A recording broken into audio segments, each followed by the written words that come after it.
In this unit, we will be discussing about the food and beverage sector. The relationship between food and beverage sector and that with the hospitality and the tourism industry was discussed in the previous unit. Now let us go into the details of food and beverage industry. Learning objectives of the program include to elaborate the concept of hospitality, to identify the elements in the hospitality industry, to identify different classification criteria in the hotel industry, and to describe the advantages and disadvantages of different management or ownership types in the hospitality industry, to illustrate the environmental concerns associated with the hospitality industry. And these are the learning objectives or the learning outcomes what we will be having in this particular module. It is usually defined by the outputs of the product, but it doesn't include manufacturing of food and drink and its retailing. So food and beverage sector doesn't mean that the food production industry is not part of food and beverage sector. This is actually part of the hospitality where they serve the food to the guests and to the tourists. The basic function over here is to serve food and drink to people and to satisfy their various types of needs. The ultimate purpose is to have the customer satisfaction. The serving people, the delivery of service people, they need to ensure that the customer is getting satisfied. The customer needs they may be seeking to satisfy the psychological aspects like the need for a special food item. Some people may prefer to have biryani, whereas some other people may prefer to have Chinese food. Some other people may prefer to have Thai food. That all depends upon. They may have a psychological kind of desire for having some special food. Economic aspects are there. The need for good value for the price paid. The value aspect is very important. Some people prefer to have a very friendly atmosphere, a social aspect. That is also very important for the food and beverage industry. Psychological aspects like having self-esteem. For example, star hotels and the food over there, many people consider it as part of their status and prestige. So they prefer to have those kind of food units. Convenience is another important thing. They have a kind of desire for someone else to do the work.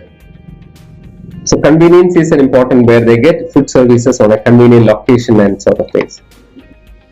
Why the food service is now having a lot of significance? Compared to the past, food and beverage sector has so much of significance in the new millennium. It was not that much of significance in the early decades before 2000. We need to understand that the economic standards of the people are increasing.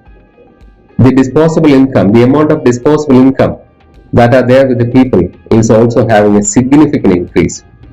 When there is significant increase in the disposable income, naturally people prefer to have something different. So one option they may prefer is to have food outside. Another important aspect is there is a rise in the numbers of women that will be leading to increase in the propensity to eat outside.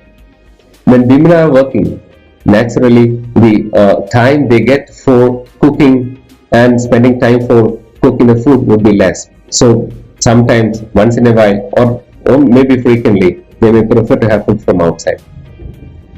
Increase incident of two worker families, both husband and wife are working. That means preparing meals at home is significantly reduced. So that is a common phenomenon across the world.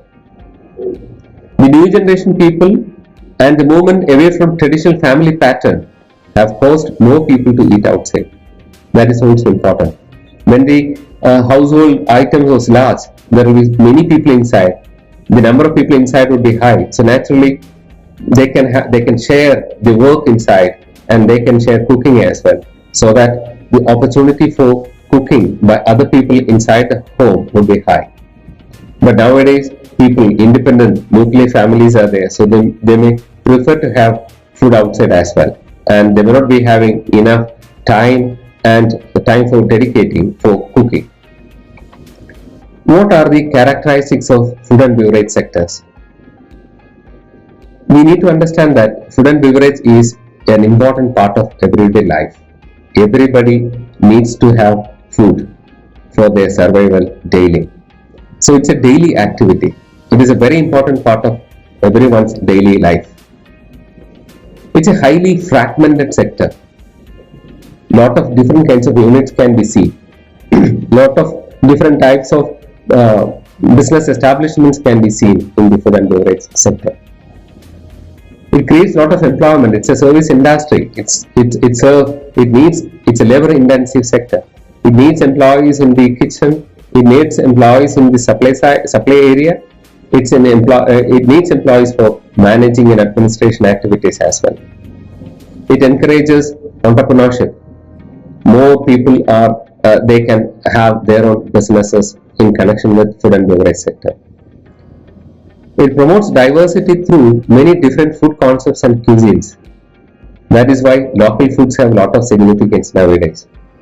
Apart from the internationally standardized kind of food concepts, there is a possibility for innovation as well. You can have variety. You can have your own exotic items.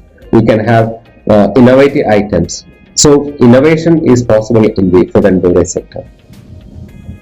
It is a consumer-led one. We may prefer to have the food options according to the interest of the consumer.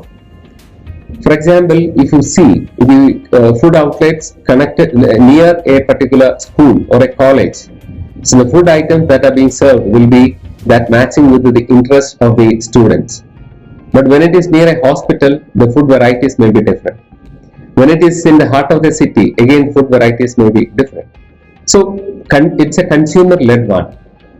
And there is a lot of competition. That is why many times many of the new restaurants that are being started may be closed within months, within years, and within short as well as long periods of time.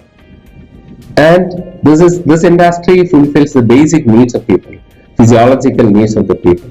So from that perspective, it is a very important business connected to people. The main objectives and expectations from the food and beverage sector is actually we need to have quality food and quality beverages. We need to have a good ambience. We need to have very clean environment, very hygienic environment, and very safe environment. Nowadays, particularly during the Corona era, we know that hygienic and safety and cleaning aspects, cleanliness has a lot of significance. We need to have always disinfecting that particular room, particular areas and other places, and cleaning all the areas, etc. A very comfortable and well-designed facilities, very attractive facilities, very good interior. These are all can make a lot of attraction for the particular business. A lot of comfortable options also need to be available. It has to show professionalism. The people have to be very attentive and they need to provide friendly service to the consumers. Moreover, the food that is being served should be of value for money. Otherwise, people will not be happy. When we come to the classification of food and beverage sector, we need to understand that there is a very important 4 distinct categories are there in the food and beverage sector. One is restaurant market. Second is travel and lodging market. Third is contract feeding market. Fourth is military food services. This classification, from this we can easily understand the structure of food and beverage sector. Usually as far as India is concerned, the beverage sector is not that integrated with the food sector. But whereas internationally, beverage is also part of the food sector. So a restaurant means usually beverage is also part of this one. In the travel and lodging market, beverage is part of it when it is a 4-star, 5-star category hotels, when that food unit is located inside. But for beverage is not part of the contract feeding market in India. But internationally, beverage is also part of the food sector. So that is why they commonly call as food and beverage sector. Nowadays, restaurants also, they have stiff competition with supermarkets for, in terms of economical aspects and all, because supermarkets may be able to provide food on a lesser cost, lesser price. So that is also having a lot of competition. Let us see what is a restaurant market. A restaurant market is the commercial food service market that are there. Different types of restaurants are there. You can see fast food centers are there, common restaurants are there. Fast food centers are actually, they are having a lot of, it is spreading very fast. What are the specialties of fast food sectors? It usually has a very limited menu. They may not offer a lot many items on their menu. They may be having limited number of items, maybe 10 items or less than that. But the service is very fast, and most of the cases it is self-service, and the seating options are limited inside the fast food centers, and very low average income check, in the sense very low average margin is there. They get the profit through volume, and sometimes it is part of a chain or a franchise. For example, KFC, McDonald's, these kind of things are actually, they are usually franchisees. The local businessman will be having these franchisee outlets. That will be part of a big chain. That may be part of an international chain. So that is also a fast food item.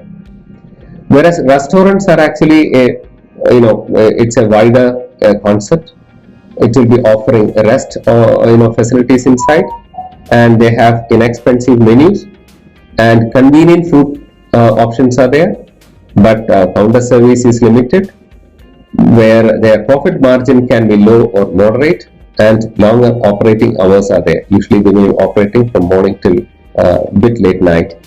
So that kind of options are there internationally. That may differ from place to place. So restaurant market is very common in the Indian sector. It's an international concept also. Basically, it is a kind of restaurant rent. That means people prefer to have restaurant there along with the food. So they may take more time inside the restaurants, the consumers. The next category is travel and lodging market. That is also a very important category in the tourism sector. These are different from the restaurant market. These are actually the type of food outlets that are there inside the accommodation units. For example, a star hotel will be having a restaurant inside. Usually star hotels will be having multiple restaurants inside. Sometimes Chinese restaurant can be there, Indian restaurant can be there, South Indian restaurant can be there. That depends upon size and scope of the hotel. If the hotel is large, then definitely, and when they are having customers from different markets, different regions in the world, definitely they will go for multiple restaurants and other sort of food service outlets inside their premises. So this is a very important category in tourism, because tourists, when they stay inside in the hotels, they prefer to have food from there itself, because they need not to move outside and to search for restaurants and other things. This segment serves a more captive market, and the patrons do not have the alternative to eat at home. So naturally, these are the guests. They have come from faraway places, so they may not be able to move outside. So they don't have much alternatives. They have to have the food from the place where they stay. So it is like a captive market. So they will get the business from those people, those who stay. This is particularly relevant in the case of the resorts, and that are located far away from the cities and other kind of regions, because resorts and other things, other kind of hotels, may be located in a remote places. Then definitely people may not be able to move to other areas to have food, and they may not have the wide selection alternative restaurants to choose from in the nearby areas where the resorts are there. So this is a very important sector in the tourism sector, because tourists are to a certain extent, not always actually, they are a captive market, so they may have to depend on these kind of food outlets for their food. Another category is contract feeding market or vending market.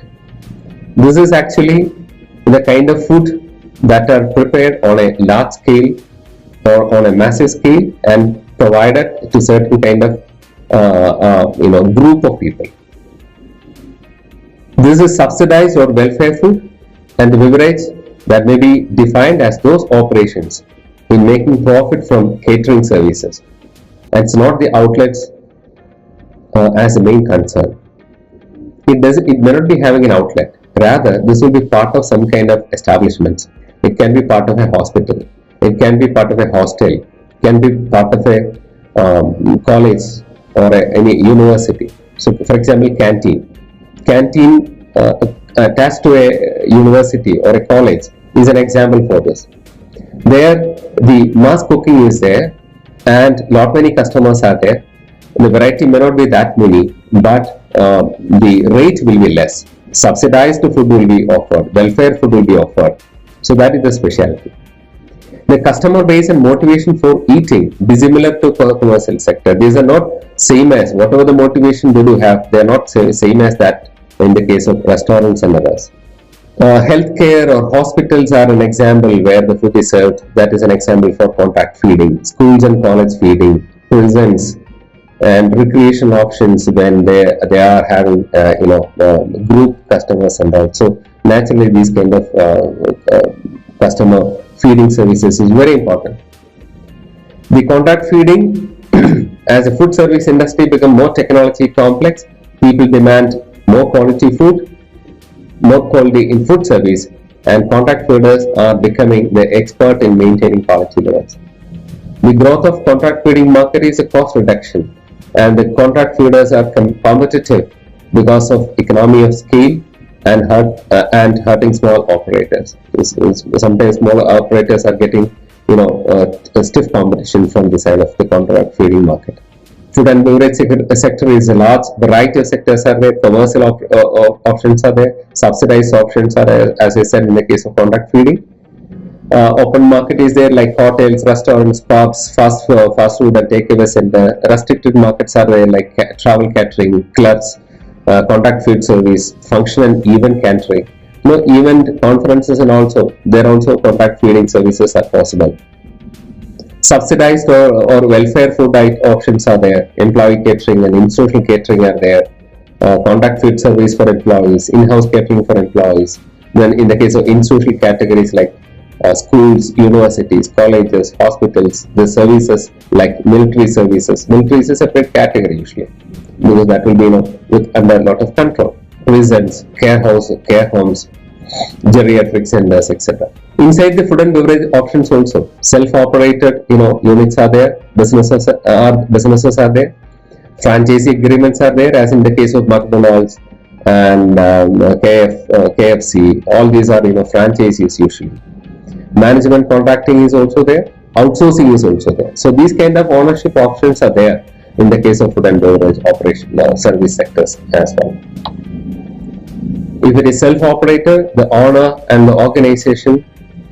or organization manages operation themselves, and it could be small, large, or a franchise for situations. It is self-operated. That means owner. Whoever is owning the company, can be an individual or an organization. They will be managing. They are the owner as well as the manager. Franchisee agreement is very important in the case of restaurant and this particular F&B sector. With a franchisee, which is the franchisee, the owner of the facility, pays fees for the franchisor. Franchisor means whoever is the franchise company, in exchange for the right to use the name, building design, the business methods of the franchisor. Furthermore, the franchisee must agree to maintain the franchisor's business and quality standards. So that is very important. They conduct audits and they ensure that the standards are being met by the franchisee. Management contracting, like hotels and accommodation unit, it is also there in the case of F&B sector. When an owner or operator of an establishment employs or contracts specialized hospitality or food and beverage service that company to manage the whole or part of the operation, it can be called as a management contracting. This could be either in a hotel or in a non-commercial institution. For example, for a university, these kind of things are quite common. Outsourcing is also there.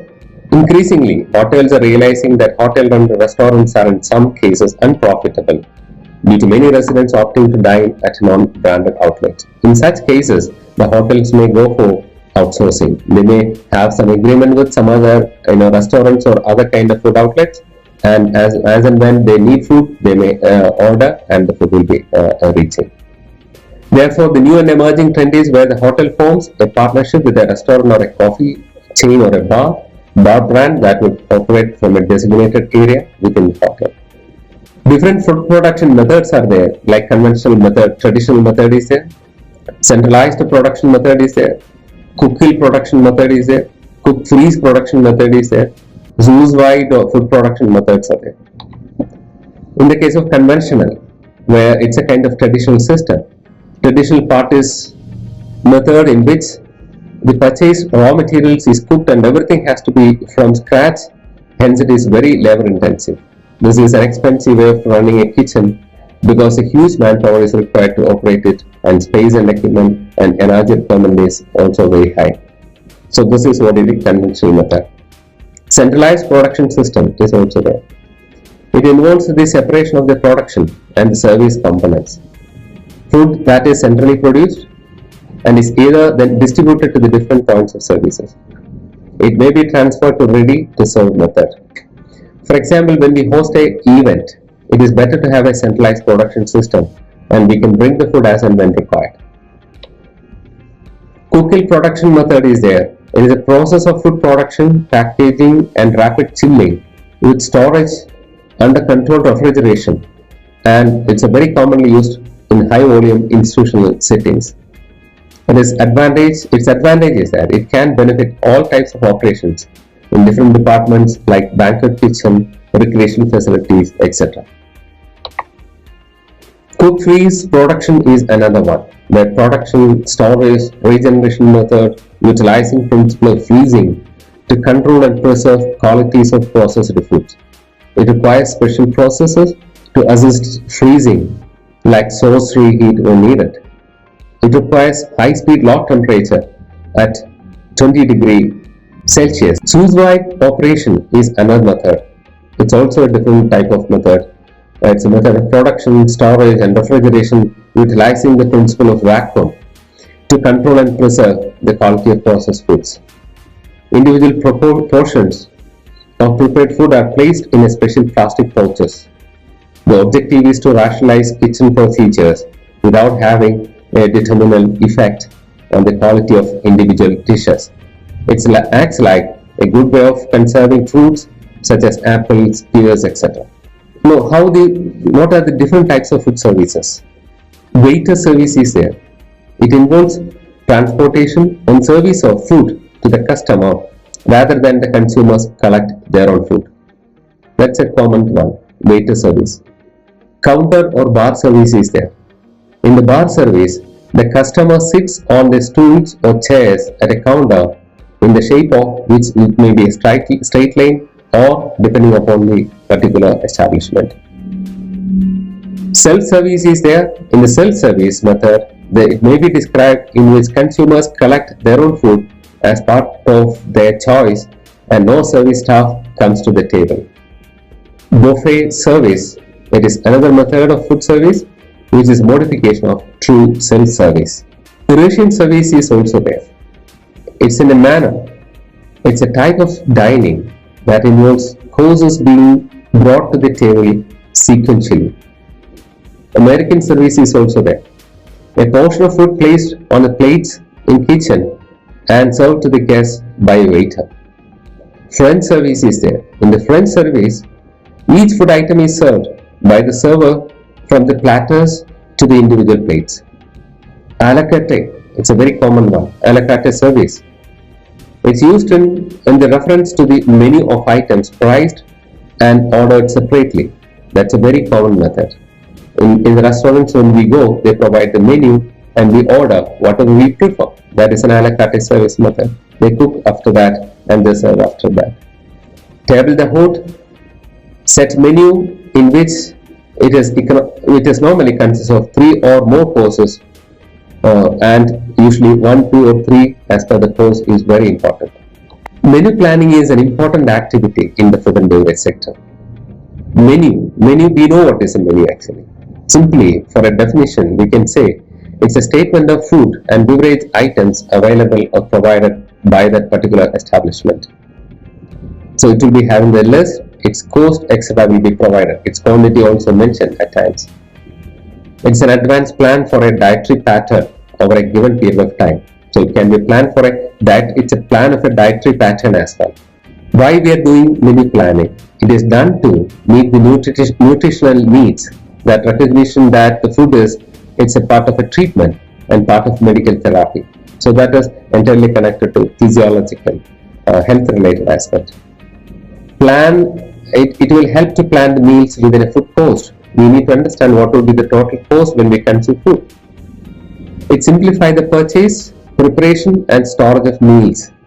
When menu is there, it is easy for purchase of items and preparing that one and storing of the meals also. It provides attractive, appetizing meals with no monotony. It saves time and money. It minimizes overhead expenditure.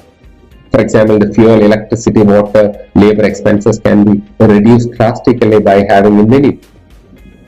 It can meet or exceed the customer expectations at times. It has to meet the customer expectations. It determines the production methods and the distribution systems. Because of the menu, it can dictate staffing levels, the number of staff required. It can provide the quality, standardization and predictability of the food. The most common types of menu what we see is actually a la carte or table d'hote. These two are the most common. A la carte is most common in the restaurants. It is an a la carte service. In the a la carte menu, the term a la carte may be translated as from the card. This type of menu may be defined by the following points, like it gives a full list of all the dishes that may be prepared by the establishment. Each dish is priced separately.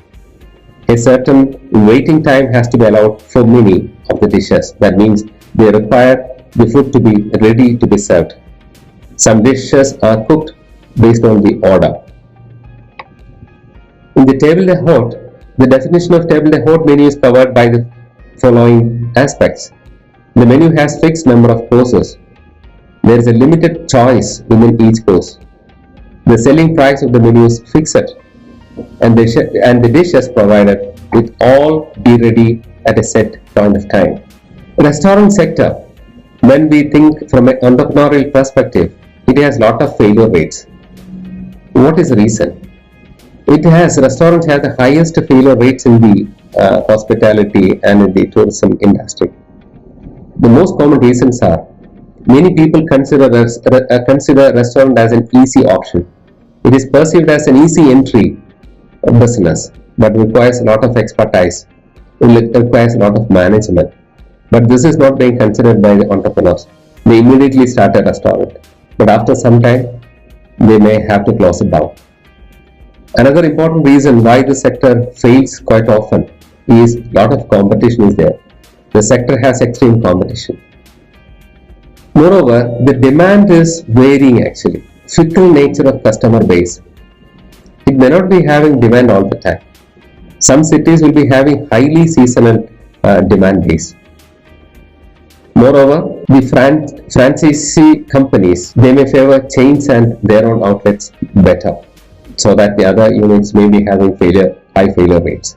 Nowadays, there is a growth in multiple units. Fast food chains have demonstrated substantial growth due to their large capital resources, real estate and property development, and ability to franchise their businesses. For example, McDonald's, KFC, they have huge advertisement mechanism, and the global advertisement scope is there, so they can very fast spread to other regions.